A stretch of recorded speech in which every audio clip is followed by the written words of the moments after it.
Hello students, myself Dr. Amit Juneja, lecturer economics, Shahid Balwinder Singh, Government Senior Secondary, Smart School, Sabuana, District Fazilka। ਤਾਂ ਮੈਂ ਤੁਹਾਡੇ ਸਾਰਿਆਂ ਦਾ ਸਵਾਗਤ ਕਰਦਾ ਅੱਜ ਦੇ ਲੈਕਚਰ ਦੇ ਵਿੱਚ। ਅੱਜ ਦਾ ਜਿਹੜਾ ਆਪਣਾ ਲੈਕਚਰ ਰਹੇਗਾ ਉਹ ਰਹੇਗਾ ਮੁਦਰਾ ਦੇ ਉੱਪਰ, ਜਿੰਦੇ ਚ ਆਪਾਂ ਦੇਖਾਂਗੇ ਮੁਦਰਾ ਦੇ ਲਾਭ ਤੇ ਮੁਦਰਾ ਦੀਆਂ ਹਾਨੀਆਂ। मतलब आप ये देखा कि जो आप वस्तु वटांदरा प्रणाली जी है उन्होंने छड़ दिता ते उनकी थां ते आप मौद्रिक प्रणाली जी है वो ले आए, जिदे आप सारे तरह के लैन देन जड़े ने वो मुद्रा के रूप में करने शुरू कर दिते।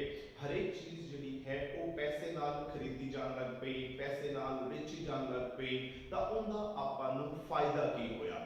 उस तो बाद आप ये भी देखा कि जो पैसा आया उन्हें अपन कई नुकसान भी हुए, तो नुकसान की ने उन्होंने भी आप गल करांगे। पर आम तौर पर यह क्या चाहता है कि मुद्रा के फायदे ज्यादा ने पर नुकसान इन्ने नहीं है। जो नुकसान ने वो मुद्रा दे नहीं है, वो एक्चुअली इस करके ने क्योंकि आप इंसाना ने मुद्रा यानी कि पैसे की वरतों जी है वो गलत तरीके नाल करनी शुरू कर दी। तो जो भी आप ये गल करांगे कि लो जी ये मुद्रा दियां हानियां ने या ये मुद्रा के नुकसान ने, तो वो नुकसान मुद्रा दे नहीं है। क्योंकि मुद्रा की चीज है, मुद्रा जस्ट एक पैसा है, सिर्फ एक आप कह सकते हैं कि रिप्रेजेंटेटिव चीज है, एक प्रतिनिधि चीज है, एक कागज का टुकड़ा है, एक लोहे का सिक्का है। उनकी आदि कोई वैल्यू नहीं है, उनकी आदि कोई मर्जी नहीं है। उनकी मर्जी की होगी ये अपनी मर्जी पे निर्भर करता है। आप जो ये कहने कि लो जी ये मुद्रा के नुकसान ने, तब पैसे का नुकसान किवें हो सकता है? क्योंकि वो एक निर्जीव चीज है जिंदे कोई जान ही नहीं है। तो जो नुकसान हैगे ने वो अपने करके हैगे ने क्योंकि आप उनकी सही वरतों जी है वो नहीं की। इस वास्ते इंग्लिश एक कहावत आती है, वो कहते हैं कि money is a good servant but a bad master. मतलब जी मुद्रा है वो की है एक गुड सर्वेंट, एक अच्छा नौकर है, but a bad master, but एक बुरा मालिक है। मतलब जदों तक मुद्रा तुहाडे नौकर बन के रहेगी, जदों तक मुद्रा पैसा तुहाडे कंट्रोल के अंदर रहेगा, उन्नी देर तक ये तुहाडी बहुत सेवा करेगा। पर जदों ये तुहाडा मालिक बन जाएगा उदों ये बहुत बुरा है। मतलब जदों पैसा जड़ा है वो अपना मालिक बन के बैठ जाता है, पैसा जड़ा है उनका नशा जड़ा है वो अपने दिमाग पे चढ़ जाता है, कहते उदों जड़ा है ये पैसा अपने से बहुत बुरी चीज जड़ी है वो बन जाता है। तो हमेशा पैसा जड़ा है उनकी इंपॉर्टेंस ही है, पैसे की जड़ी है वो महत्ता ही है।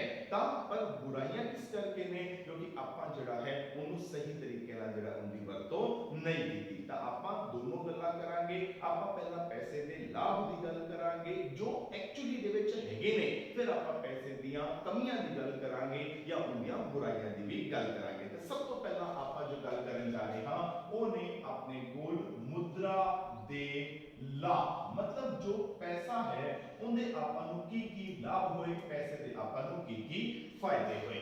हुण अगर आपा मुद्रा दे ए लाभ याद रखने ने तो इन्हू याद रखना बहुत ईजी है क्योंकि आपा ना एक टॉपिक कीता सी जिन्हों आपा नाम दिता सी आर्थिक क्रियावां। आर्थिक क्रियावां उनदे च आपां ये क्या सी कि आर्थिक क्रियावां की चीज हुंदियां ने, क्योंकि आर्थिक क्रिया जेड़ा शब्द है वो दो शब्दों तो मिलके बनया है। एक है अपनी कुल आर्थिक, एक है अपनी कुल क्रिया। आर्थिक आर्थिक मतलब है जे सारे चीज़ां जिन्हों आपां अर्थव्यवस्था दे विच या जिन्हों आपां अर्थशास्त्र दे विच जिहड़ा है वो पढ़दे हां। क्रिया की हुंदा है काम, मतलब है जे सारे काम जिन्हां नूं अर्थशास्त्र दे विच या अर्थव्यवस्था दे विच जिहड़ा है वो पढ़िया जाता है, वो सारे काम जिहड़े ने वो की हुंदे ने आर्थिक क्रियावां जिहड़ा है वो हुंदे ने। हरेक क्रिया आर्थिक क्रिया नहीं हुंदी, ये भी आपां गल कीती सी। क्योंकि देखो अगर आपां इकोनॉमिक्स दे जन्म की गल करिए, अगर आपां ये देखिए भी इकोनॉमिक्स दा जन्म क्यों होया, तो इस करके होया क्योंकि आपां नूं ये लग्या कि जिहड़े अपने कोल साधन ने, जिहड़े अपने कोल पैसे ने वो की ने वो घट ने, पर अपनी जरूरतां जिहड़ियां ने वो बहुत ज्यादा ने। आपां अपने वो घट पैसे दे नाल अपनी वो बहुत सारियां जरूरतां ਜ਼ਰੂਰਤਾਂ ਜਿਹੜੀਆਂ ਨੇ ਉਹ ਪੂਰੀਆਂ ਨਹੀਂ ਕਰ ਸਕਦੇ ਤਾਂ ਆਪਾਂ ਨੂੰ ਇੱਕ ਐਜੇ ਸ਼ਾਸਤਰ ਦੀ ਲੋੜ ਪਈ, ਇੱਕ ਐਜੀ ਕਿਤਾਬ ਦੀ ਲੋੜ ਪਈ, ਇੱਕ ਐਜੇ ਗ੍ਰੰਥ ਦੀ ਲੋੜ ਪਈ ਜੋ ਆਪਾਂ ਨੂੰ ਇਹ ਦੱਸ ਸਕੇ ਵੀ ਜੋ ਤੁਹਾਡੇ ਕੋਲ ਪੈਸੇ ਹੈਗੇ ਨੇ ਜਿਹੜੇ ਤੁਸੀਂ ਕਹਿੰਦੇ ਹੋ ਵੀ ਕੀ ਹੈ ਘੱਟ ਹੈ ਤੇ ਤੁਹਾਡੀਆਂ ਜ਼ਰੂਰਤਾਂ ਜਿਹੜੀਆਂ ਨੇ ਉਹ ਬਹੁਤ ਜ਼ਿਆਦਾ ਨੇ, ਨਾਲ ਦੇ ਨਾਲ ਜੋ ਤੁਹਾਡੇ ਕੋਲ ਪੈਸੇ ਨੇ ਤੁਸੀਂ ਉਹਨੂੰ ਕਈ ਤਰੀਕੇ ਨਾਲ ਵਰਤ ਸਕਦੇ ਹੋ। ਇਹ ਆਪਾਂ ਆਲਰੇਡੀ ਬੜੀ ਵਾਰੀ ਗੱਲ ਕਰ ਚੁੱਕੇ ਹਾਂ ਕਿ ਅਗਰ ਮੇਰੀ ਜੇਬ ਦੇ ਵਿੱਚ 100 ਰੁਪਏ ਦਾ ਨੋਟ ਹੈ, ਪਹਿਲੀ ਗੱਲ ਤਾਂ ਇਹ ਹੈ ਕਿ ਉਹ 100 ਰੁਪਏ ਦਾ ਨੋਟ ਜਿਹੜਾ ਹੈ ਉਹ ਮੇਰੇ ਵਾਸਤੇ ਘੱਟ ਹੈ। ਕਿਉਂਕਿ ਮੇਰੀਆਂ ਜ਼ਰੂਰਤਾਂ ਤਾਂ ਬਹੁਤ ਜ਼ਿਆਦਾ ਨੇ, ਉਹ 100 ਰੁਪਏ ਨਾਲ ਤਾਂ ਪੂਰੀਆਂ ਹੋਣ ਨਹੀਂ ਵਾਲੀਆਂ। ਤਾਂ ਇੱਕ ਕੀ ਹੈ, ਮੇਰੇ ਕੋਲ ਪੈਸੇ ਘੱਟ ਨੇ, ਨੰਬਰ 2 ਮੇਰੀਆਂ ਜ਼ਰੂਰਤਾਂ ਬਹੁਤ ਜ਼ਿਆਦਾ ਨੇ, ਤੀਸਰੀ ਗੱਲ ਇਹ ਆਂਦੀ ਹੈ ਵੀ ਜੋ ਮੇਰੇ ਕੋਲ 100 ਰੁਪਏ ਦਾ ਨੋਟ ਹੈ ਮੈਂ ਉਹਨੂੰ ਕਈ ਤਰੀਕੇ ਨਾਲ ਜਿਹੜਾ ਹੈ ਉਹ ਵਰਤ ਸਕਦਾ ਹਾਂ। ਹੁਣ 100 ਰੁਪਏ ਨੂੰ ਆਪਾਂ ਬੜੇ ਤਰੀਕੇ ਨਾਲ ਵਰਤ ਲਾਂਗੇ, ਆਪਾਂ ਉਹਦੇ ਖਾਣਾ ਖਾ ਸਕਦੇ ਹਾਂ, ਆਪਾਂ ਕੋਈ ਕਿਤਾਬ ਲੈ ਸਕਦੇ ਹਾਂ,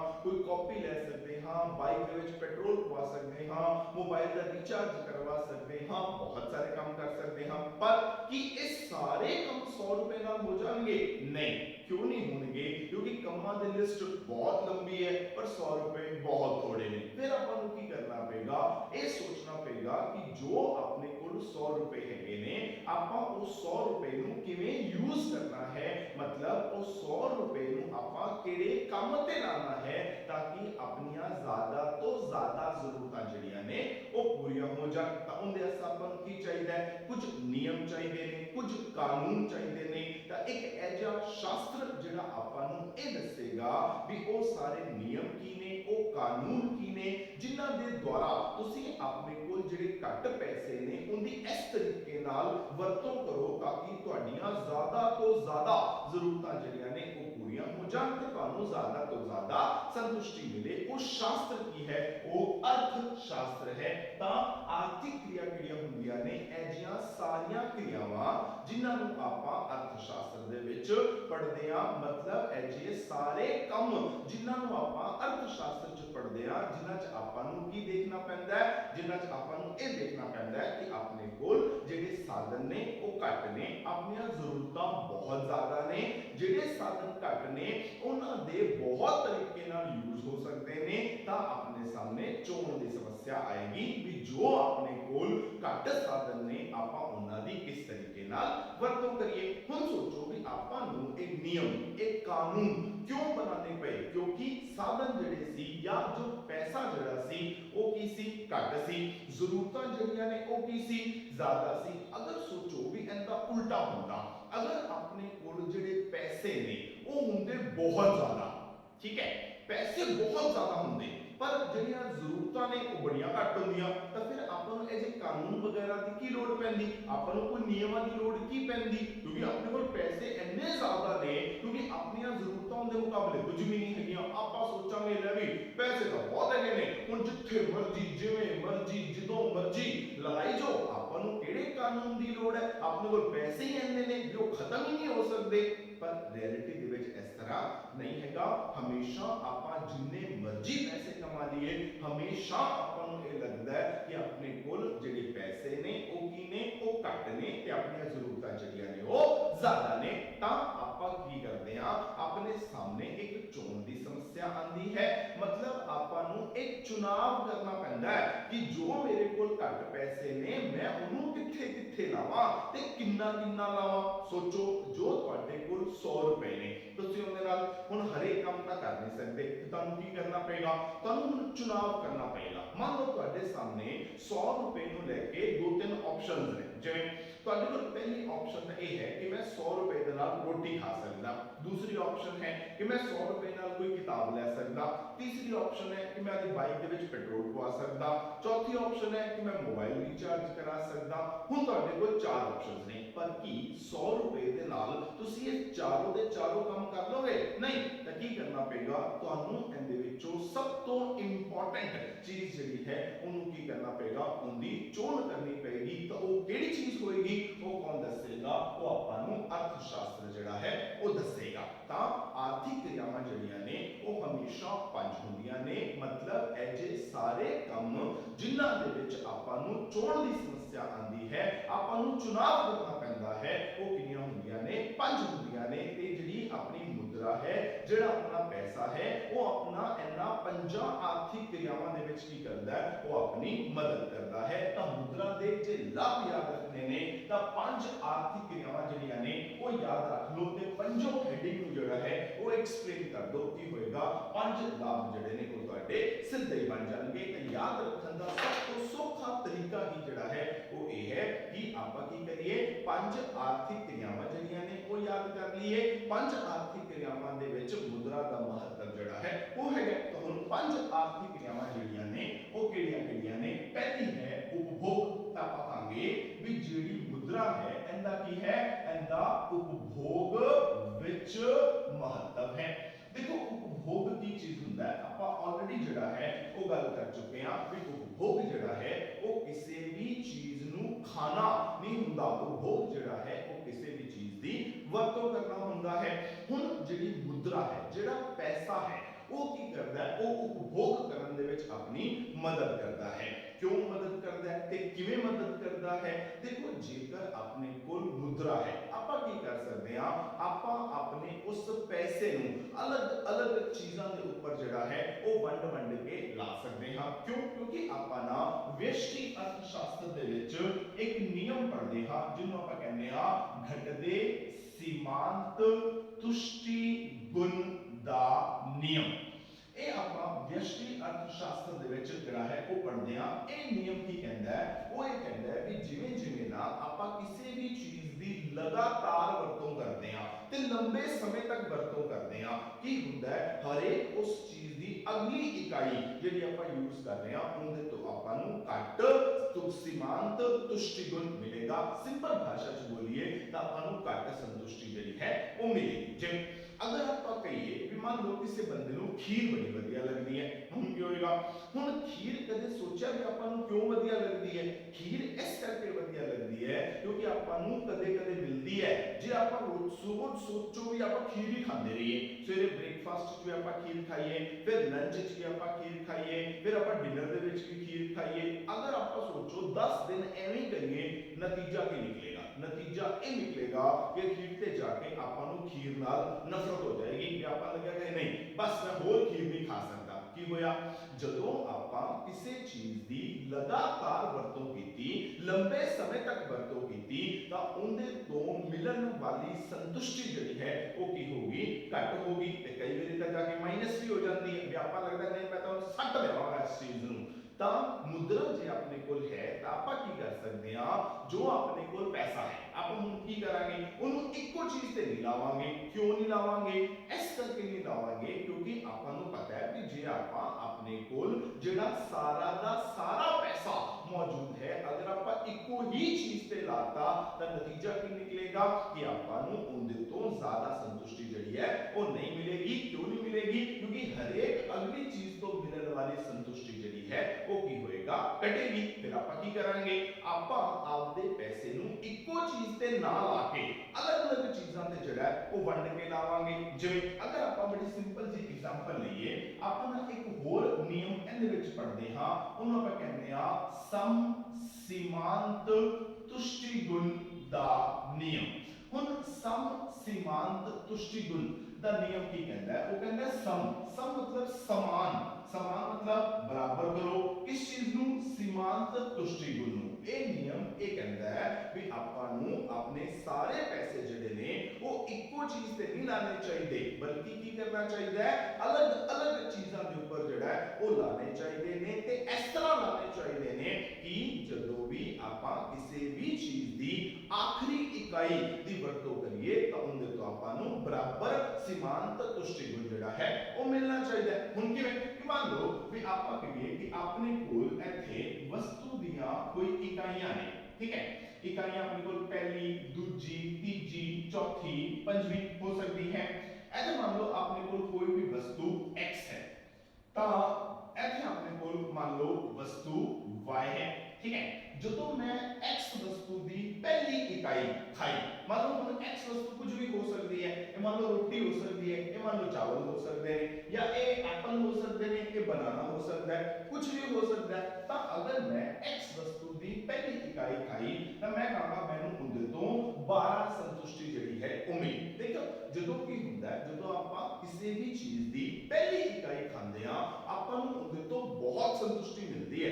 ਸੋਚ ਕੇ ਦੇਖੋ ਵੀ ਤੁਸੀਂ ਘਰ ਗਏ, ਤੁਹਾਨੂੰ ਬਹੁਤ ਭੁੱਖ ਲੱਗੀ ਹੈ, ਤੁਸੀਂ ਕੀ ਕੀਤਾ, ਬੈਠ ਕੇ ਮੰਮਾ ਨੂੰ ਕਿਹਾ ਵੀ ਖਾਣਾ ਲਿਆ ਦਿਓ, ਤੁਹਾਨੂੰ ਬਹੁਤ ਭੁੱਖ ਲੱਗੀ ਹੈ, ਤਾਂ ਜਿਹੜੀ ਪਹਿਲੀ ਰੋਟੀ ਤੁਸੀਂ ਖਾਓਗੇ ਨਾ ਤੁਹਾਨੂੰ ਉਹਦੇ ਤੋਂ ਬਹੁਤ ਸੰਤੁਸ਼ਟੀ ਮਿਲੇਗੀ, ਬਹੁਤ ਵਧੀਆ ਲੱਗੇਗਾ ਖਾ ਕੇ। ਕਿਉਂ ਲੱਗੇਗਾ? ਕਿਉਂਕਿ ਤੁਹਾਨੂੰ ਬੜੀ ਜ਼ਿਆਦਾ ਭੁੱਖ ਲੱਗੀ ਸੀ। ਹੁਣ ਕੀ ਹੋਏਗਾ, ਜਦੋਂ ਤੁਸੀਂ ਦੂਜੀ ਰੋਟੀ ਖਾਓਗੇ ਹੁਣ ਤੁਹਾਨੂੰ ਓਨੀ ਭੁੱਖ ਨਹੀਂ ਲੱਗੀ। ਕਿਉਂ ਨਹੀਂ ਲੱਗੀ? ਕਿਉਂਕਿ ਆਪਾਂ ਇੱਕ ਰੋਟੀ ਆਲਰੇਡੀ ਪਹਿਲਾਂ ਖਾ ਚੁੱਕੇ ਹਾਂ, ਮਤਲਬ ਹੁਣ ਭੁੱਖ ਓਨੀ ਤਾਂ ਨਹੀਂ ਲੱਗੀ ਨਾ। ਤਾਂ ਕੀ ਹੋਏਗਾ, ਜਿਹੜੀ ਦੂਜੀ ਰੋਟੀ ਖਾਓਗੇ ਉਹਦੇ ਤੋਂ ਤੁਹਾਨੂੰ ਪਹਿਲੀ ਰੋਟੀ ਜਿੰਨੀ ਸੰਤੁਸ਼ਟੀ ਨਹੀਂ ਮਿਲੇਗੀ ਬਲਕਿ ਉਸ ਤੋਂ ਘੱਟ ਮਿਲੇਗੀ। ਮੰਨ ਲਓ ਆਪਾਂ ਕਹਿੰਦੇ ਆ ਕਿ ਆਪਾਂ ਨੂੰ 10 ਸੰਤੁਸ਼ਟੀ ਮਿਲੀ, ਹੁਣ ਤੀਜੀ ਰੋਟੀ ਖਾਣੀ ਹੈ, ਹੁਣ ਤੀਜੀ ਰੋਟੀ ਤੋਂ ਫਿਰ ਓਨੀ ਸੰਤੁਸ਼ਟੀ ਨਹੀਂ ਮਿਲਣੀ, ਉਸ ਤੋਂ ਘੱਟ ਮਿਲਣੀ ਹੈ। ਕਿਉਂ? ਕਿਉਂਕਿ ਹੁਣ ਓਨੀ ਭੁੱਖ ਨਹੀਂ ਲੱਗੀ ਜਿੰਨੀ ਕਿ ਸਭ ਤੋਂ ਪਹਿਲਾਂ ਲੱਗੀ ਸੀ। ਅਗਲੇ ਤੋਂ ਮੰਨ ਲਓ 8 ਮਿਲੀ, ਅਗਲੇ ਤੋਂ ਮੰਨ ਲਓ 6 ਮਿਲੀ, ਅਗਲੇ ਤੋਂ ਮੰਨ ਲਓ 4 ਮਿਲੀ। ਐਵੇਂ ਤੁਸੀਂ ਕੋਈ y ਵਸਤੂ ਲੈ ਲਈ, y ਵਸਤੂ ਦੇ ਵਿੱਚ ਜਿਹੜੀ ਪਹਿਲੀ ਇਕਾਈ ਖਾਈ ਉਹਦੇ ਤੋਂ ਤੁਹਾਨੂੰ 10 ਸੰਤੁਸ਼ਟੀ ਮਿਲੀ, ਦੂਜੇ ਤੋਂ ਮੰਨ ਲਓ 8, ਫਿਰ 6, ਫਿਰ 4, ਫਿਰ 2 ਆ ਮਿਲੀ। ਠੀਕ ਹੈ। ਹੁਣ ਅਗਰ ਸੋਚੋ ਵੀ ਆਪਾਂ ਇਹ ਕਹੀਏ ਵੀ x ਵਸਤੂ ਤੇ y ਵਸਤੂ ਦੋਨਾਂ ਦੀ ਜਿਹੜੀ ਕੀਮਤ ਹੈ ਉਹ ਬਰਾਬਰ ਹੈ, ਤੇ ਦੋਨੋਂ ਜਿਹੜੀਆਂ ਨੇ ਉਹ 1 ਰੁਪਏ ਦੀਆਂ ਨੇ, ਤੇ ਆਪਣੇ ਕੋਲ ਕੁੱਲ ਜਿਹੜੀ ਹੈ ਉਹ 5 ਰੁਪਏ ਹੈਗੇ ਨੇ। ਠੀਕ ਹੈ। ਮਤਲਬ ਆਪਾਂ ਕੀ ਕਰ ਸਕਦੇ ਹਾਂ, ਵੱਧ ਤੋਂ ਵੱਧ x ਤੇ y ਦੀਆਂ 5 ਚੀਜ਼ਾਂ ਜਿਹੜੀਆਂ ਨੇ ਉਹ ਖਰੀਦ ਸਕਦੇ ਹਾਂ। ਕਿਉਂ? ਮੈਂ ਕੀ ਕਿਹਾ ਸੀ, ਜਦੋਂ ਆਪਾਂ ਅਰਥ ਸ਼ਾਸਤਰ ਦੀ ਗੱਲ ਕਰਦੇ ਹਾਂ, ਅਰਥ ਸ਼ਾਸਤਰ ਇਹ ਕਹਿੰਦਾ ਹੈ ਵੀ ਜੋ ਤੁਹਾਡੇ ਕੋਲ ਸਾਧਨ ਹੈਗੇ ਨੇ ਉਹ ਕੀ ਨੇ, ਉਹ ਘੱਟ ਨੇ। ਯਾਨੀ ਹੁਣ ਆਪਣੇ ਕੋਲ ਸਿਰਫ 5 ਰੁਪਏ ਹੈਗੇ ਨੇ, ਤਾਂ ਆਪਾਂ ਹੁਣ 5 ਰੁਪਏ ਨਾਲ ਇਹ ਚੀਜ਼ਾਂ ਖਰੀਦੀਆਂ ਨੇ। ਸਪੋਜ਼ ਕਰੋ ਕਿ ਅਗਰ ਮੈਂ 5 ਦੇ 5 ਰੁਪਏ ਕੀ ਕਰਾਂ, x ਵਸਤੂ ਤੇ ਲਾ ਦਿਆਂ, ਤਾਂ ਹੁਣ ਪਹਿਲੀ ਤੋਂ ਮੈਨੂੰ 12 ਸੰਤੁਸ਼ਟੀ ਮਿਲੀ, ਦੂਜੀ ਤੋਂ 10, ਤੀਜੀ ਤੋਂ 8, ਫਿਰ 6, ਫਿਰ 4। ਅਗਰ ਮੈਂ ਇਹਨਾਂ ਸਾਰਿਆਂ ਨੂੰ ਜੋੜ ਦਿਆਂ ਤਾਂ ਕੀ ਆਏਗਾ, 12, 22, 30, 36 ਤੇ 40। ਮੈਂ ਕਹਾਂਗਾ ਕਿ ਅਗਰ ਮੈਂ ਆਪਣੇ ਸਾਰੇ ਦੇ ਸਾਰੇ ਪੈਸੇ ਜਿਹੜੇ ਨੇ ਉਹ x ਵਸਤੂ ਤੇ ਲਾ ਦਿਆਂ ਤਾਂ ਮੈਨੂੰ ਉਹਦੇ ਤੋਂ 40 ਸੰਤੁਸ਼ਟੀ ਜਿਹੜੀ ਹੈ ਉਹ ਮਿਲ ਜਾਂਦੀ ਹੈ।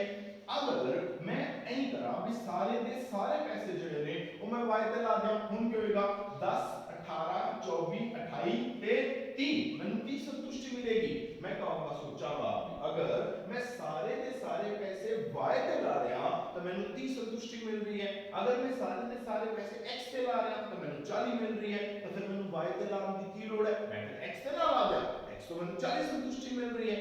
पर सोचो अगर मैं दोनों ते वंड के लावा भी मैं कहां ना तो मैं सारे x पे लांदा ना मैं सारे y पे लांदा, मैं तो दोनों ते वंड के लावांगा, फिर भी होएगा। देखो पहली चीज जी है ना वो मैं x खरीदांगा क्योंकि एंदे तो मैनू सब तो ज्यादा संतुष्टि मिलती भी है 12, तो पहली तो कितनी मिलेगी 12। हुन अगली भावे मैं x खरीद लवा तो भावे मैं y खरीद लवा, दोनों तो बराबर है, तो अगर सपोज करो कि अगली मैं y खरीद ली तो y तो कितनी मिलेगी 10, दो चीजें खरीद लिया। हुन तीसरी चीज सोचो मैं खरीदनी है, हुन तीसरी मैं y का खरीदांगा नहीं, क्योंकि जे मैं तीसरी चीज y खरीदा तो मैंने 8 संतुष्टि मिलती है, पर जे मैं कोई तीसरी x खरीदा तो मैंने 10 मिलती है, तो मैं तो तीसरी x खरीदांगा, तो तीसरी कितनी खरीदी x। हुन जे मैं चौथी x खरीदना तो कितनी संतुष्टि मिलती है 8, ते जे चौथी y खरीदा तब कितनी मिलती है 8, बराबर है 8 आ गया। चार चीजें खरीदियां, हुन मैं पंजवीं x खरीदा तो 6 मिलती है, पर जब मैं पंजवीं y खरीदा तो 8 मिलती है, फिर मैं 8 खरीदांगा, ऐसे कितनी हो जाएगी 8 आ गई। हुन जोड़ लाया जाए तो कितना आ गया 48 आ गया। मतलब की होया कि जे मैं अपने सारे दे सारे पैसे जड़े ने वो x से लांदा तो 40 संतुष्टि मिलदी, सारे दे सारे y ते लांदा तो 30 संतुष्टि मिलदी, तो उन्होंने मिला के लाए तो कितने होए 48 होए। यानी आपा की कीता जेड़ा आखिरी x खरीदिया तो केड़ी खरीदी तीजी, जेड़ी आखिरी y खरीदी वो केड़ी खरीदी दूजी। यानी देखो मैं 3x खरीदे ने ते 2y खरीदे ने, जेड़ा x दा मैं आखिरी खरीदिया वो तीजा सी, जेड़ा y दा आखिरी खरीदिया वो दूजा सी, दोनों तो मैनू बराबर संतुष्टि मिल रही है। यानी y दे लास्ट को कितनी मिल रही है 8, x दे लास्ट को कितनी मिल रही है 8, किने बराबर ने।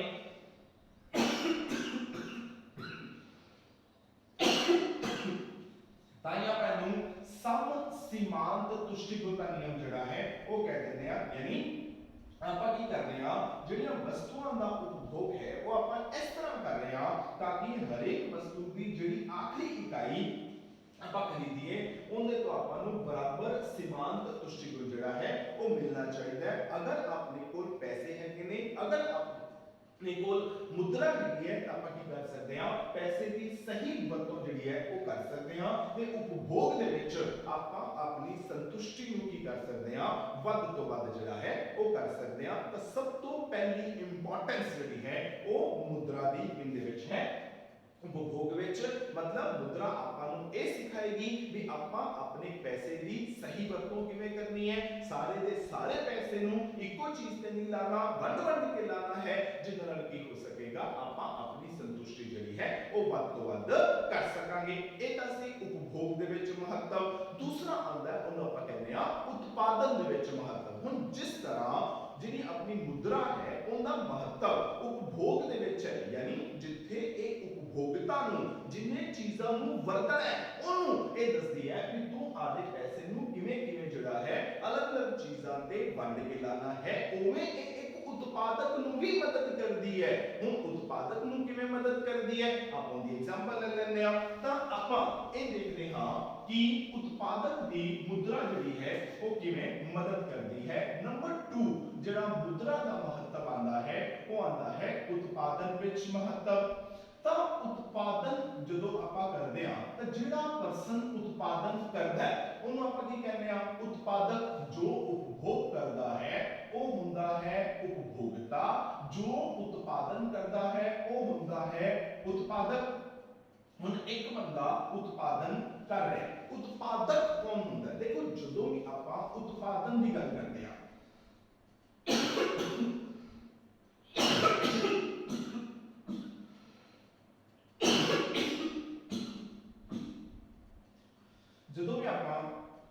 उत्पादन की गल करते हैं तो आपां ना उत्पादन नूं एक प्रक्रिया दे तौर पे लेके चलते हैं।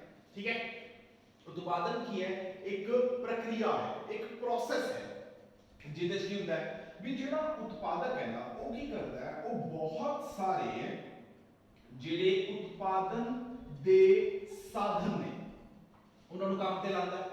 हुण आपां ऑलरेडी बहुत बार देख चुके हैं कि उत्पादन दे साधन कितनी तरह के हुंदे ने। भूमि होती है, पूंजी होती है, मजदूर होता है ते उद्यम होता है। ये जिहड़े चार ने ये उत्पादन दे साधन होंदे ने।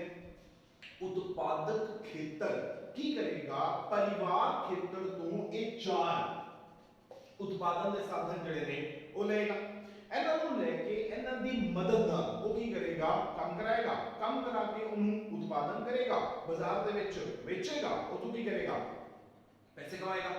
हुण अल्टीमेटली एक जिहड़ा उत्पादक है उनका मेन उद्देश्य की है। जिवें एक उपभोक्ता का उद्देश्य जिहड़ा है वो की हुंदा है, वो हुंदा है अपनी संतुष्टि नूं अधिकतम करना। ठीक उसी तरह एक उत्पादक का उद्देश्य हुंदा है अपने लाभ नूं अधिकतम करना। मतलब कोई जिहड़ा उत्पादन कर रहा है, जिहड़े उत्पादन दे साधन काम ते ला रहा है, एक प्रक्रिया चला रहा है, उनका मेन मकसद की है? उनका मेन मकसद ये है कि जिन्ने पैसे मैं इन्हां उत्पादन दे साधनां नूं देवां, जदों मैं चीज बाजार दे विच बेचां ना मैनूं उसको कई ज्यादा पैसे मिलने चाहिए। मतलब अगर मैं कहां कि उन्होंने कितने लाभ होंगे ये किवें पता लगेगा? सिंपल हिसाब है, लाभ किवें हुंदे ने भी जिन्नी उन्होंने आमदन हुई उनदे विचों जिन्नी उन्हें लागत चुकी अगर आप माइनस कर दिए तो क्या आ जांदे उनदे लाभ आ जांदे ने। सपोज करो एक उत्पादक ने उत्पादन किया, उत्पादन करके बाजार दे विच बेचा, वो कहंदा है उत्पादन बेच के मैनूं 1000 रुपए मिले। ਜਦੋਂ मैं उत्पादन किया सी तां उनकी लागत आई सी मैनूं 700 रुपए तो मैं कहा लाभ कितने ने 300 रुपए। हुण सोचो आपां लाभ दा पता लगाना है। जे आपां लाभ दा पता लगाना है तो किवें पता लगेगा? उनदे से आपां नूं उनदी आमदन पता होनी चाहिए है, उनदे से आपां नूं उनदी लागत पता होनी चाहिए है। जे आपां नूं उस उत्पादक दी आमदन ही नहीं पता, सपोज करो आपां नूं पता ही नहीं कि उस उत्पादक ने जदों आदा उत्पादन बेचा तो उन्हें कितने पैसे मिले, पता ही नहीं। या जदों उन्हें उत्पादन किया तो उन्हें उस उत्पादन की कितनी लागत चकनी पई, पता ही नहीं। तो फिर ਤੇ ਲਾਭ ਕਿਵੇਂ ਕੱਢਾਂਗੇ? ਲਾਭ ਤਾਂ ਅੰਦਰ ਆਏਗਾ ਹੀ ਨਹੀਂ। ਹੁਣ ਸੋਚੋ ਜੇ ਆਪਾਂ ਆਮਦਨ ਕੈਲਕੂਲੇਟ ਕਰਨੀ ਸੀ, ਮੈਂ ਕੀ ਕਿਹਾ? ਮੈਂ ਕਿਹਾ ਉਹ ਕਹਿੰਦਾ ਹੈ ਜਦੋਂ ਮੈਂ ਆਦੀ ਚੀਜ਼ ਵੇਚੀ ਉਹਦੇ ਬਦਲੇ ਮੈਨੂੰ 1000 ਰੁਪਏ ਮਿਲੇ। ਰੁਪਏ ਕਿੰਨੇ ਚ ਮਾਪਿਆ? ਮੁਦਰਾ ਦੇ ਵਿੱਚ ਮਾਪਿਆ। ਉਹ ਕਹਿੰਦਾ ਮੈਨੂੰ 700 ਰੁਪਏ ਦੀ ਲਾਗਤ ਪਈ। 700 ਰੁਪਏ ਕਿੰਨੇ ਚ ਮਾਪਿਆ? ਮੁਦਰਾ ਚ ਮਾਪਿਆ। ਉਹ ਕਹਿੰਦਾ ਮੈਨੂੰ 300 ਰੁਪਏ ਦੇ ਲਾਭ ਹੋਏ। 300 ਰੁਪਏ ਦੇ ਲਾਭ ਹੋਏ ਕਿੰਨੇ ਚ ਮਾਪਿਆ? ਮੁਦਰਾ ਚ ਮਾਪਿਆ। ਤਾਂ ਇੱਕ ਉਤਪਾਦਕ ਜਿਹੜਾ ਹੈ ਉਹ ਆਦੇ ਲਾਭ ਦਾ ਪਤਾ ਉਦੋਂ ਹੀ ਲਗਾ ਪਾਏਗਾ ਜਦੋਂ ਉਹ ਆਪਣੀ ਆਮਦਨ ਨੂੰ, ਆਪਣੀ ਲਾਗਤ ਨੂੰ ਮੁਦਰਾ ਦੇ ਰੂਪ ਵਿੱਚ ਮਾਪੇਗਾ। ਤਾਂ ਮੁਦਰਾ ਉਹਦੀ ਇਹ ਮਦਦ ਕਰਦੀ ਹੈ ਤਾਂ ਕਿ ਉਹਨੂੰ ਇਹ ਪਤਾ ਲੱਗ ਜਾਵੇ ਕਿ ਲੋ ਜੀ ਮੈਂ ਜਦੋਂ ਚੀਜ਼ ਵੇਚਦਾ ਪਿਆ ਮੈਨੂੰ ਉਸ ਤੋਂ ਇੰਨੀ ਆਮਦਨ ਹੋ ਰਹੀ ਹੈ, ਇੱਥੇ ਮੈਂ ਇੰਨਾ ਖਰਚਾ ਕਰਦਾ ਪਿਆ, ਫਿਰ ਦੇਖਾਂਗਾ ਕਿ ਮੈਨੂੰ ਇਸ ਤੋਂ ਲਾਭ ਹੋ ਰਹੇ ਨੇ ਜਾਂ ਨਹੀਂ ਹੋ ਰਹੇ। ਹੋ ਰਹੇ ਨੇ ਤਾਂ ਘੱਟ ਹੋ ਰਹੇ ਨੇ ਕਿ ਜ਼ਿਆਦਾ ਹੋ ਰਹੇ ਨੇ। ਉਸ ਹਿਸਾਬ ਤੇ ਉਹ ਫੈਸਲਾ ਲੈ ਸਕਦਾ ਹੈ ਕਿ ਮੈਨੂੰ ਇਸ ਚੀਜ਼ ਦਾ ਉਤਪਾਦਨ ਕਰਨਾ ਚਾਹੀਦਾ ਹੈ ਜਾਂ ਨਹੀਂ ਕਰਨਾ ਚਾਹੀਦਾ। ਇਹਦਾ ਸੀ ਉਤਪਾਦਨ ਦੇ ਵਿੱਚ ਮਹੱਤਵ। ਉਤਪਾਦਨ ਤੋਂ ਬਾਅਦ ਕੀ ਹੋਏਗਾ? ਆਪਾਂ ਤੀਸਰੀ ਚੀਜ਼ ਲੈ ਲੈਂਦੇ ਹਾਂ, ਨਿਵੇਸ਼ ਅਤੇ ਬਚਤ ਵਿੱਚ ਮਹੱਤਵ। ਹੁਣ ਦੇਖੋ ਆਪਾਂ ਕਹਿੰਦੇ ਆ ਕਿ ਆਪਾਂ ਨਾ ਬਚਤ ਕਰਦੇ ਆ। ਬਚਤ ਕਰਨ ਦਾ ਮਤਲਬ ਕੀ ਹੁੰਦਾ ਹੈ? ਵੀ ਆਪਾਂ ਨੂੰ ਜਿੰਨੀ ਆਮਦਨ ਹੁੰਦੀ ਹੈ ਨਾ, ਆਪਾਂ ਸਾਰੀ ਆਮਦਨ ਖਰਚ ਨਹੀਂ ਕਰਦੇ। ਆਪਾਂ ਉਸ ਆਮਦਨ ਦਾ ਇੱਕ ਹਿੱਸਾ ਜਿਹੜਾ ਹੈ ਉਹ ਆਪਾਂ ਬਚਾ ਲੈਂਦੇ ਆ। ਹੁਣ ਸੋਚੋ ਵੀ ਆਪਾਂ ਨੂੰ ਆਮਦਨ ਹੋਈ ਮੁਦਰਾ ਦੇ ਵਿੱਚ, ਆਪਾਂ ਖਰਚਾ ਕੀਤਾ ਮੁਦਰਾ ਦੇ ਵਿੱਚ, ਆਪਾਂ ਬਚਤ ਕੀਤੀ ਮੁਦਰਾ ਦੇ ਵਿੱਚ। ਯਾਨੀ ਬਚਤ ਜਿਹੜੀ ਹੈ ਉਹ ਮੁਦਰਾ ਦੇ ਵਿੱਚ ਹੀ ਹੋ ਸਕਦੀ ਹੈ। ਸੋਚੋ ਵੀ ਜਦੋਂ ਮੁਦਰਾ ਨਹੀਂ ਹੁੰਦੀ ਸੀ ਤਾਂ ਆਪਾਂ ਕਹੀਏ ਕਿ ਲੋ ਜੀ ਅਸੀਂ ਨਾ ਜਿਹੜਾ 100 ਕਿਲੋ ਕਣਕ ਪੈਦਾ ਕੀਤੀ, ਉਹਦੇ ਚੋਂ 80 ਕਿਲੋ ਅਸੀਂ ਖਾ ਗਏ, 20 ਕਿਲੋ ਜਿਹੜੀ ਹੈ ਕਣਕ ਉਹਦੀ ਅਸੀਂ ਬਚਤ ਕਰ ਲਈ। ਜੋ ਬਚਤ ਤੁਸੀਂ ਕੀਤੀ ਹੈ ਸੋਚੋ ਕਿੰਨੀ ਦੇਰ ਚੱਲੇਗੀ। ਅਗਰ ਤੁਸੀਂ ਉਹ ਜਿਹੜੀ 20 ਕਿਲੋ ਕਣਕ ਦੀ ਬਚਤ ਕੀਤੀ ਹੈ ਉਹ ਤਾਂ ਖਰਾਬ ਹੋ ਜਾਏਗੀ ਜਾਂ ਉਹਦੀ ਵੈਲਿਊ ਡਾਊਨ ਹੋ ਜਾਏਗੀ ਜਾਂ ਉਹਨੂੰ ਕੁਝ ਵੀ ਹੋ ਸਕਦਾ ਹੈ। ਠੀਕ ਹੈ, ਤਾਂ ਜਿਹੜੀ ਵਸਤੂਆਂ ਦੇ ਵਿੱਚ ਆਪਾਂ ਬਚਤ ਕਰਦੇ ਆ ਨਾ ਉਹ ਜ਼ਿਆਦਾ ਦੇਰ ਚੱਲਦੀ ਨਹੀਂ ਹੈਗੀ, ਪਰ ਜਿਹੜੀ ਪੈਸਿਆਂ ਦੇ ਵਿੱਚ ਬਚਤ ਕਰਦੇ ਆ ਉਹ ਜ਼ਿਆਦਾ ਵਧੀਆ ਕੰਮ ਕਰਦੀ ਹੈ। ਹੁਣ ਜੇ ਬਚਤ ਆਪਾਂ ਮੁਦਰਾ ਦੇ ਵਿੱਚ ਕਰਾਂਗੇ ਤਾਂ ਆਪਾਂ ਕੀ ਕਰਾਂਗੇ? ਉਸ ਬਚਤ ਦਾ ਕੀ ਕਰਾਂਗੇ? ਨਿਵੇਸ਼। ਹੁਣ ਨਿਵੇਸ਼ ਕੀ ਹੁੰਦਾ? ਨਿਵੇਸ਼ ਹੁੰਦਾ ਕਿਸੇ ਵੀ ਕੰਮ ਦੇ ਵਿੱਚ ਜਿਹੜੇ ਨੇ ਪੈਸੇ ਲਾਣੇ। ਯਾਨੀ ਹੁਣ ਸੋਚੋ ਮੈਂ ਬੋਲਿਆ ਕਿਸੇ ਵੀ ਕੰਮ ਦੇ ਵਿੱਚ ਪੈਸੇ ਲਾਣੇ, ਪੈਸੇ ਲਾਣੇ, ਮੁਦਰਾ ਲਾਣੀ। ਕਿ ਵਸਤੂਆਂ ਦੇ ਵਿੱਚ ਨਿਵੇਸ਼ ਹੋ ਸਕਦਾ ਹੈ? ਉਹ ਕਹਿੰਦੇ ਲੋ ਜੀ ਅਸੀਂ ਇੱਕ ਕੰਮ 'ਚ ਨਾ 20 ਕਿਲੋ ਰੂੰ ਲਾਈ, ਜਾਂ ਅਸੀਂ ਕਿਸੇ ਕੰਮ ਦੇ ਵਿੱਚ 20 ਕਿਲੋ ਚਾਵਲ ਲਾਏ, ਜਾਂ ਕਿਸੇ ਕੰਮ 'ਚ ਅਸੀਂ 20 ਕਿਲੋ ਕਣਕ ਲਾਈ। ਇਹ ਕੀ ਹੋਇਆ?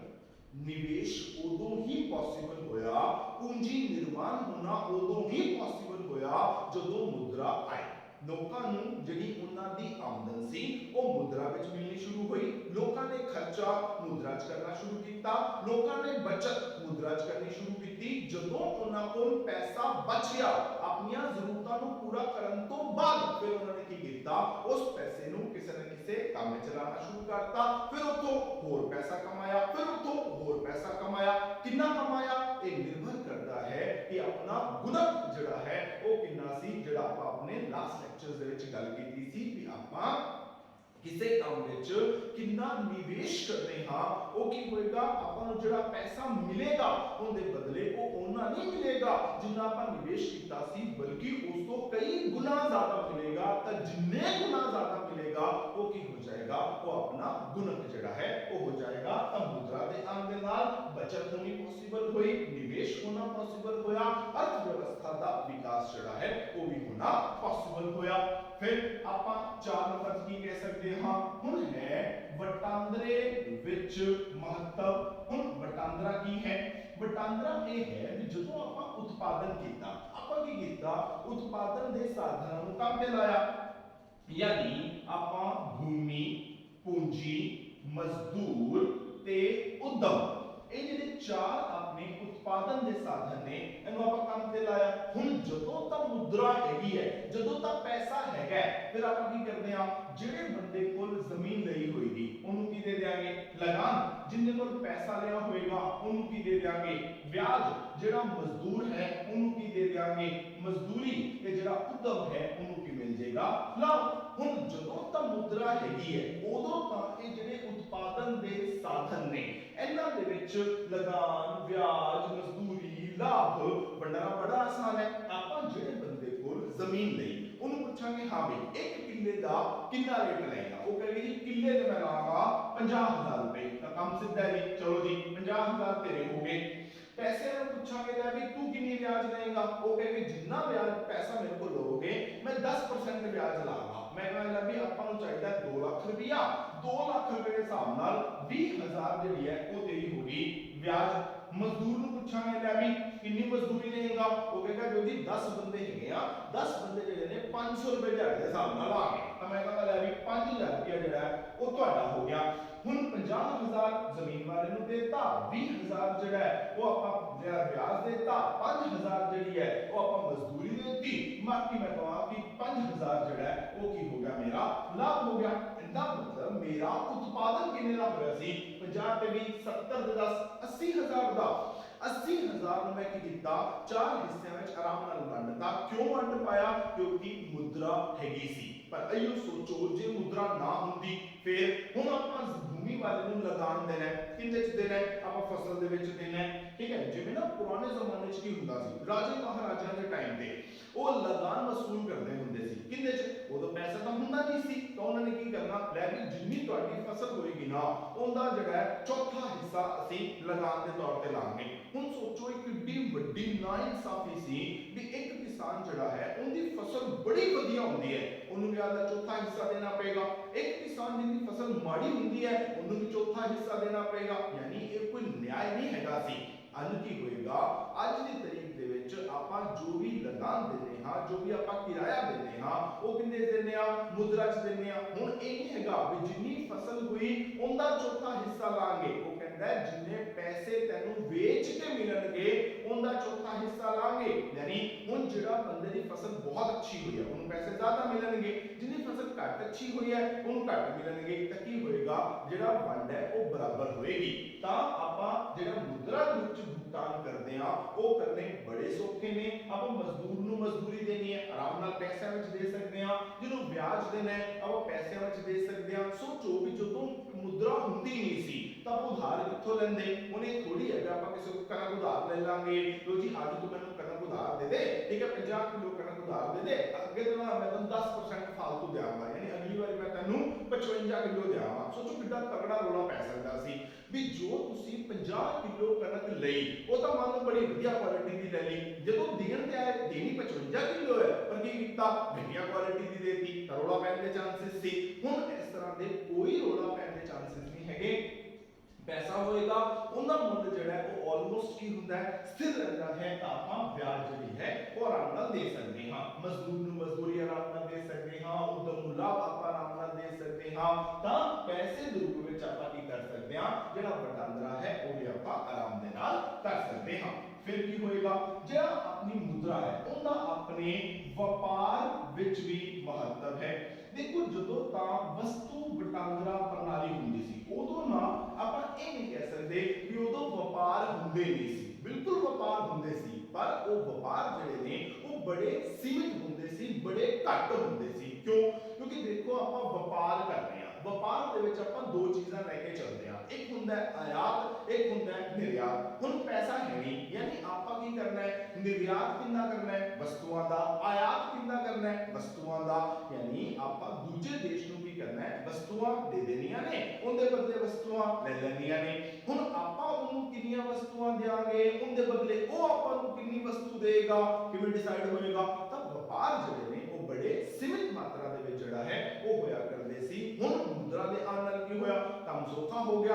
ਆਪਾਂ ਅੱਜ ਕੱਲ ਕੀ ਕੀਤਾ ਹੋਇਆ ਹੈ, ਹਰੇਕ ਮੁਦਰਾ ਦਾ ਮੁੱਲ ਜਿਹੜਾ ਹੈ ਉਹ ਦੂਜੀ ਮੁਦਰਾ ਦੇ ਵਿੱਚ ਡਿਸਾਈਡ ਕੀਤਾ ਹੋਇਆ ਹੈ। ਮਤਲਬ ਕਹਿੰਦਾ ਕੀ ਹੈ ਵੀ ਆਪਾਂ ਨੂੰ ਪਤਾ ਹੈ ਵੀ ਅੱਜ ਵੀ $1 ਜਿਹੜਾ ਹੈ ਉਹਦੇ ਬਦਲੇ ਇੰਨੇ ਰੁਪਏ ਮਿਲਣਗੇ, ਇੱਕ ਪਾਉਂਡ ਦੇ ਬਦਲੇ ਇੰਨੇ ਰੁਪਏ ਮਿਲਣਗੇ, ਜਾਂ ਇੱਕ ਯੂਆਨ ਦੇ ਬਦਲੇ ਇੰਨੇ ਰੁਪਏ ਮਿਲਣਗੇ, ਜਾਂ ਇੱਕ ਯੇਨ ਦੇ ਬਦਲੇ ਇੰਨੇ ਰੁਪਏ ਮਿਲਣਗੇ, ਇੱਕ ਆਸਟ੍ਰੇਲੀਅਨ ਡਾਲਰ ਦੇ ਬਦਲੇ ਇੰਨੇ ਰੁਪਏ ਮਿਲਣਗੇ, ਸਭ ਪਤਾ ਹੈ। ਯਾਨੀ ਆਪਾਂ ਕਹੀਏ ਵੀ ਆਪਾਂ ਕੀ ਕੀਤਾ, ਅਮਰੀਕਾ ਨੂੰ 10,000 ਕਰੋੜ ਰੁਪਏ ਦਾ ਕੀ ਕੀਤਾ, ਨਿਰਯਾਤ ਕੀਤਾ। ਉਹ ਕਹੇਗਾ ਦੇਖੋ ਜੀ ਤੁਹਾਡੇ 10,000 ਕਰੋੜ ਰੁਪਏ ਜਿਹੜੇ ਨੇ ਉਹ ਮੇਰੇ ਇੰਨੇ ਡਾਲਰ ਦੇ ਬਰਾਬਰ ਨੇ, ਮਤਲਬ ਮੈਂ ਤੁਹਾਡੇ ਕੋਲੋਂ ਇੰਨੇ ਡਾਲਰ ਦੀ ਚੀਜ਼ਾਂ ਮੰਗਾਈਆਂ ਨੇ, ਉਹਦੇ ਬਦਲੇ ਮੈਂ ਤੁਹਾਨੂੰ ਇੰਨੇ ਡਾਲਰ ਦੀ ਚੀਜ਼ਾਂ ਭੇਜਦਾ ਪਿਆ। ਯਾਨੀ ਆਪਾਂ ਵੀ ਆਦੇ ਨਿਰਯਾਤ ਨੂੰ ਆਪਣੇ ਆਯਾਤ ਨੂੰ ਮੁਦਰਾ ਦੇ ਵਿੱਚ ਮਾਪਦੇ ਪਏ ਆ, ਦੂਜਾ ਦੇਸ਼ ਵੀ ਆਪਣੇ ਆਯਾਤ ਨਿਰਯਾਤ ਨੂੰ ਮੁਦਰਾ ਦੇ ਵਿੱਚ ਮਾਪਦਾ ਪਿਆ। ਤਾਂ ਉਹਦੇ ਨਾਲ ਕੀ ਹੋ ਗਿਆ, ਜਿਹੜਾ ਵਪਾਰ ਹੈ ਉਹ ਕੀ ਹੋ ਗਿਆ, ਜ਼ਿਆਦਾ ਮਾਤਰਾ ਦੇ ਵਿੱਚ ਜਿਹੜਾ ਹੈ ਉਹ ਹੋਣਾ ਸ਼ੁਰੂ ਹੋ ਗਿਆ। ਫਿਰ ਕੀ ਹੋਏਗਾ, ਤੇ ਆਪਾਂ ਜਿਹੜੀ ਮੁਦਰਾ ਹੈ ਉਹਨੂੰ ਆਪਾਂ ਆਪਣੀ ਸਾਖ ਦਾ ਆਧਾਰ ਜਿਹੜਾ ਬਣਾ ਸਕਦੇ ਹਾਂ। ਸਾਖ ਦਾ ਆਧਾਰ ਇੱਕ ਹੀ ਚੀਜ਼ ਹੋਇਆ। ਅੱਜ ਕੱਲ ਜਿਹੜੇ ਬੈਂਕ ਨੇ ਉਹ ਕੀ ਕਰਦੇ ਨੇ, ਸਾਖ ਨਿਰਮਾਣ ਕਰਦੇ ਨੇ। ਮੈਂ ਇਹ ਪਿਛਲੇ ਲੈਕਚਰ 'ਚ ਵੀ ਗੱਲ ਕੀਤੀ ਸੀ ਵੀ ਜਦੋਂ ਆਪਾਂ ਬੈਂਕ ਵਾਲਾ ਚੈਪਟਰ ਕਰਾਂਗੇ ਉਦੋਂ ਆਪਾਂ ਪੂਰੇ ਡਿਟੇਲ ਦੇ ਸਮਝਾਂਗੇ ਕਿ ਸਾਖ ਕੀ ਚੀਜ਼ ਹੁੰਦੀ ਹੈ, ਉਧਾਰ ਕੀ ਚੀਜ਼ ਹੁੰਦਾ ਹੈ। ਮੈਂ ਇੱਕ ਹਿੰਟ ਦਿੱਤਾ ਸੀ, ਉਹਦੇ 'ਚ ਮੈਂ ਇਹ ਕਿਹਾ ਸੀ ਵੀ ਜਿਹੜੇ ਬੈਂਕ ਨੇ ਉਹਨਾਂ ਕੋਲ ਜਿੰਨਾ ਪੈਸਾ ਆਂਦਾ ਹੈ ਉਹ ਇਸ ਲਾਇਕ ਨੇ, ਉਹ ਇਸ ਕਾਬਿਲ ਨੇ ਵੀ ਜਿੰਨਾ ਪੈਸਾ ਉਹਨਾਂ ਕੋਲ ਆਂਦਾ ਹੈ ਉਹ ਉਸ ਤੋਂ ਕਈ ਗੁਣਾ ਜ਼ਿਆਦਾ ਉਧਾਰ ਜਿਹੜੇ ਨੇ ਉਹ ਦੇ ਸਕਦੇ ਨੇ। ਹੁਣ ਸੋਚੋ ਵੀ ਆਪਾਂ ਕਿਹਾ ਉਧਾਰ ਕੌਣ ਦੇਗਾ, ਬੈਂਕ ਉਧਾਰ ਕਿੰਨੇ ਤੇ ਦੇਣਗੇ, ਮੁਦਰਾ ਦੇ ਵਿੱਚ। ਅਰੇ ਜਦੋਂ ਮੁਦਰਾ ਹੀ ਨਹੀਂ ਹੁੰਦੀ ਸੀ ਤਾਂ ਬੈਂਕ ਕਿੱਥੋਂ ਆਣਗੇ, ਲੋਕਾਂ ਦੇ ਪੈਸੇ ਕਿਵੇਂ ਜਮ੍ਹਾਂ ਕਰਾਣਗੇ, ਲੋਕੀ ਉਧਾਰ ਕਿਵੇਂ ਲੈਣਗੇ, ਕੁਝ ਹੁੰਦਾ ਹੀ ਨਹੀਂ ਸੀ। ਇਹ ਤਾਂ ਮੁਦਰਾ ਦੇ ਆਉਣ ਨਾਲ ਹੀ ਇਹ ਸੰਭਵ ਹੋਇਆ ਹੈ ਵੀ ਲੋਕਾਂ ਨੇ ਕੀ ਕੀਤਾ, ਆਪਦੇ ਪੈਸੇ ਜਿਹੜੇ ਨੇ ਉਹ ਬੈਂਕ ਵਿੱਚ ਜਮ੍ਹਾਂ ਕਰਾਣੇ ਸ਼ੁਰੂ ਕਰਤੇ। ਲੋਕਾਂ ਨੇ ਜਿਹੜਾ ਆਪਦੇ ਪੈਸੇ ਜਿਹੜੇ ਨੇ ਉਹ ਬੈਂਕ ਤੋਂ ਉਧਾਰ ਲੈਣੇ ਸ਼ੁਰੂ ਕਰਤੇ। ਤਾਂ ਬੈਂਕਾਂ ਨੇ ਸਾਖ ਦਾ ਨਿਰਮਾਣ ਕੀਤਾ, ਲੋਕਾਂ ਨੂੰ ਉਧਾਰ ਦਿੱਤਾ। ਯਾਨੀ ਲੋਕੀ ਕਈ ਐਸੀਆਂ ਚੀਜ਼ਾਂ ਵੀ ਖਰੀਦ ਪਾਏ ਜਿਹੜੇ ਸਹੀ ਤਰੀਕੇ ਨਾਲ ਜਾਂ ਆਪਦੀ ਆਮਦਨ ਨਾਲੋਂ ਨਹੀਂ ਖਰੀਦ ਪਾਉਂਦੇ ਸੀ। ਅਗਰ ਆਪਾਂ ਬੜੀ ਸਿੰਪਲ ਜਿਹੀ ਐਗਜ਼ਾਮਪਲ ਲਈਏ, ਆਪਾਂ ਕੀ ਇੱਕ ਬੰਦੇ ਨੇ ਕਾਰ ਲੈਣੀ ਹੈ ਤਾਂ ਉਹ ਕਹਿੰਦੇ ਜੀ ਮੇਰੇ ਕੋਲ ਕਾਰ ਲੈਣ ਵਾਸਤੇ 5 ਲੱਖ ਰੁਪਏ ਦੀ ਲੋੜ ਹੈ, ਉਹ ਆਪਣੇ ਕੋਲ ਹੈ ਨਹੀਂ, ਆਪਣੇ ਕੋਲ ਤਾਂ ਲੱਖ ਰੁਪਇਆ ਹੈਗਾ। ਬੈਂਕ ਕੀ ਕਹੇਗਾ, ਬੈਂਕ ਕਹੇਗਾ ਕੋਈ ਗੱਲ ਨਹੀਂ ਤੈਨੂੰ 4 ਲੱਖ ਦਾ ਅਸੀਂ ਕਾਰ ਲੋਨ ਦੇ ਦਿੰਦੇ ਆ। ਤਾਂ ਇਹ ਜਿਹੇ ਬੰਦਿਆਂ ਦੀ ਵੀ ਮਦਦ ਕੀਤੀ ਗਈ ਜਿਨ੍ਹਾਂ ਕੋਲ ਕਿਸੇ ਵੀ ਚੀਜ਼ ਨੂੰ ਖਰੀਦਣ ਵਾਸਤੇ ਪੈਸੇ ਜਿਹੜੇ ਨੇ ਉਹ ਮੌਜੂਦ ਨਹੀਂ ਹੈਗੇ ਸੀ। ਤਾਂ ਮੁਦਰਾ ਜਿਹੜੀ ਹੈ ਉਹ ਕੀ ਹੈ, ਉਹ ਸਾਖ ਦਾ ਆਧਾਰ ਵੀ ਜਿਹੜਾ ਹੈ ਉਹ ਬਣ ਗਈ। ਹੁਣ ਦੇਖੋ ਆਪਾਂ ਇਹਦੇ ਵਿੱਚ ਪਹਿਲੇ 4 ਪੁਆਇੰਟ ਜਿਹੜੇ ਡਿਸਕਸ ਕੀਤੇ ਉਹ ਤਾਂ ਆਪਾਂ ਸਿੱਧੇ ਹੀ ਕੀ ਕੀਤੇ, ਉਹ ਆਪਣੀਆਂ ਜਿਹੜੀਆਂ ਆਰਥਿਕ ਕਿਰਿਆਵਾਂ ਨੇ ਉਹ ਲੈ ਲਈਆਂ। ਉਪਭੋਗ 'ਚ ਮਹੱਤਵ, ਉਤਪਾਦਨ 'ਚ ਮਹੱਤਵ, ਨਿਵੇਸ਼ ਵਿੱਚ ਮਹੱਤਵ, ਵਟਾਂਦਰੇ ਵਿੱਚ ਮਹੱਤਵ ਹੈ, ਵਪਾਰ ਵਿੱਚ ਮਹੱਤਵ ਹੈ, ਸਾਖ ਦਾ ਨਿਰਮਾਣ ਹੋ ਰਿਹਾ ਹੈ। ਤਾਂ ਇਹ ਕੀ ਨੇ, ਇਹ ਸਾਰੇ ਮੁਦਰਾ ਦੇ ਮਹੱਤਵ ਨੇ ਜਿਨ੍ਹਾਂ ਦੇ ਕਰਕੇ ਮੁਦਰਾ ਦੀ ਇੰਪੋਰਟੈਂਸ ਜਿਹੜੀ ਹੈ ਉਹ ਬਹੁਤ ਜ਼ਿਆਦਾ ਵੱਧ ਗਈ ਹੈ। ਤਾਂ ਉਮੀਦ ਹੈ ਤੁਹਾਨੂੰ ਮੁਦਰਾ ਦੇ ਲਾਭ ਜਿਹੜੇ ਨੇ ਉਹ ਸਮਝ ਆ ਗਏ ਹੋਣਗੇ। ਅਗਲੇ ਲੈਕਚਰ ਦੇ ਵਿੱਚ ਜਿਹੜਾ ਹੈ ਉਹ ਆਪਾਂ ਗੱਲ ਕਰਾਂਗੇ ਮੁਦਰਾ ਦੀਆਂ ਹਾਨੀਆਂ ਦੀ। ਤਾਂ ਅਗਰ ਕੋਈ ਡਾਊਟ ਹੋਵੇ ਤਾਂ ਉਹਨੂੰ ਜ਼ਰੂਰ ਕਮੈਂਟ ਬਾਕਸ ਵਿੱਚ ਲਿਖ ਦਿਆ ਜੇ ਤੇ ਚੈਨਲ ਨੂੰ ਸਬਸਕ੍ਰਾਈਬ ਕਰਨਾ ਜਿਹੜਾ ਉਹ ਨਾ ਭੁੱਲਿਆ ਜੇ। ਤਾਂ ਮਿਲਦੇ ਹਾਂ ਆਪਣੇ ਅਗਲੇ ਲੈਕਚਰ ਦੇ ਵਿੱਚ। Thank you very much.